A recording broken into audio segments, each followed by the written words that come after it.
Have you ever thought about building a cure? And I don't mean just finding a new chemical compound. I mean literally architecting a treatment from the ground up. Today, we're diving into a massive shift in medicine, moving away from just the pill and into the blueprint.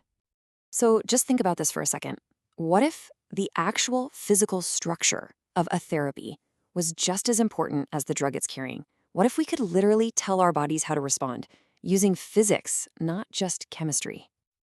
Well, this is that new blueprint. For about a century, medicine was all about finding the right molecule. But now, we're becoming architects of biomaterials. We're learning to precisely control their size, their shape, even their stiffness to guide a healing process. In this new world, the design is the medicine. So let's really dig into what this new medical blueprint looks like. Because, this isn't just about a new kind of drug. It's a whole new way of thinking. And here's the crucial idea. The focus is getting so much broader. We're starting to realize that the physical way a drug is presented can literally make or break whether it succeeds. Think of it like this. It's the difference between a random pile of bricks and a perfectly constructed archway, right? They're both made of the exact same stuff, but only one has the right structure to actually do its job. Okay, so if we're architects, what are our tools? What are the physical levers that we can actually pull to make this happen? These ideas aren't really new. Nature has been using this approach for billions of years. We're just finally catching up and learning to use the same toolkit. And as you can see, there are four main levers we can pull. Mechanical properties like stiffness, its size, its shape, and even more complex things like its surface and compartmentalization. So let's see these tools in action. First up in our toolkit is stiffness. It might sound kind of simple, but you'd be absolutely amazed at what we can do just by changing how squishy or how hard a material is. Okay, this is just fascinating. It turns out stem cells are incredibly sensitive to the texture of what's around them. So if you put them on a super soft hydrogel, one that feels like brain tissue at around half a kilopascal, which is just a measure of pressure, they start becoming brain cells. Then, if you make the material a little stiffer, kind of like muscle, they turn into muscle cells. And if you put them on a really rigid surface that feels like bone, yep, you guessed it, they become bone cells. We're literally telling cells what to be just by controlling the stiffness. It's incredible.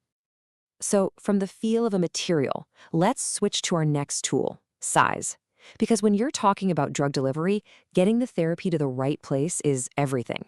And it turns out size is the ultimate gatekeeper. Let's say you design a therapeutic particle that's bigger than about 5 micrometers. So what happens? Well, it's just too big. It literally gets stuck in the first network of tiny capillaries it hits, usually in the lungs or the spleen. And from there, it's cleared out of the body almost instantly. It never even gets a shot at reaching its target. Okay, so what if we swing to the other extreme? Let's make our particles super tiny, smaller than 10 nanometers. Now they're too small. The body's filtration system, the kidneys, just sees them as waste and flushes them out before they have any time to do their job. And all of this brings us to what scientists call the Goldilocks zone. You have to engineer a particle that is just right. Take a look here. For targeting something like a tumor, that sweet spot is often between 50 and 100 nanometers. It's big enough to not get flushed by the kidneys, but small enough to sneak past the liver's cleanup crew. And they can even slip through the leaky blood vessels that you often find in tumors. Size isn't just some random detail, it's a critical design choice. But look, getting the size right is only part of the puzzle. Our third tool, shape, gives us this whole other layer of control, especially when you're trying to outsmart our own immune system. So our immune cells, these things called macrophages, act like little guards, and their job is to gobble up anything foreign. And a simple sphere, like you see on the left, is super easy for them to eat. But now look at the right. Just by changing the shape to a flat disc, the macrophage kind of struggles to grab onto it. It's a real thing. It's called frustrated phagocytosis. The cell literally gets frustrated trying to eat it. That simple change in shape helps the particle avoid getting captured and lets it circulate in the body way longer, giving it a much better chance to find its target. So now, let's start combining these tools. We can go way beyond just single properties and start to engineer truly complex, smart structures that can carry out multi-step missions inside our bodies. Check out this concept of a nanocell. It's basically built with different compartments, kind of like a tiny Russian doll. And this allows for a programmed 1-2 punch. First, the outer shell dissolves, releasing a drug that's designed to cut off the tumor's blood supply. Then, once those differences are weakened, the inner core is exposed, and it releases a second, more powerful drug to kill the tumor cells themselves. That is architectural design on the nanoscale. So, what are we actually building these amazing things out of? Well, the go-to material is often a hydrogel. You can basically think of it as a kind of high-tech jello for cells. And we have options. There are natural ones, which are great because they're biocompatible, but they can be a little inconsistent. Then you have synthetic ones, which give you incredible precision, letting engineers dial in the exact properties they need. A lot of the times, the best approach is a hybrid, giving you the best of both worlds. And this is where it gets really smart. These materials can be built to respond to specific triggers inside the body. Imagine a drug carrier that only opens up and releases its cargo in the acidic environment of a tumor, or a gel that's liquid when you inject it, but solidifies into a drug depot as it warms up to your body temperature.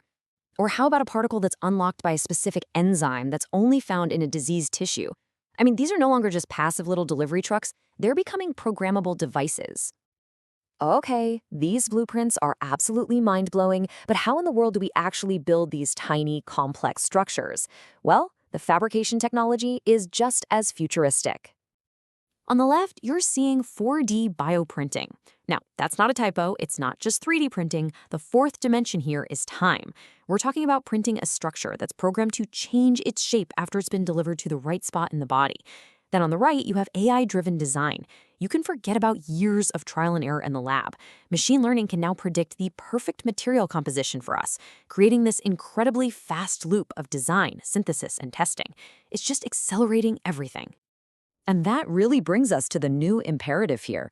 The future of medicine isn't about choosing between chemistry and physical design anymore. Real, true innovation is gonna come from integrating both. We have to architect our solutions where stiffness, shape, and size are just as important as the molecules we use. And by doing that, we can start to engineer treatments with the same kind of elegance and power that we see all around us in nature. We are really moving from an age of discovering medicines to an age of designing them, with a level of control that we've just never had before. We have the blueprints for healing. The only real question left is, what are we going to choose to build next?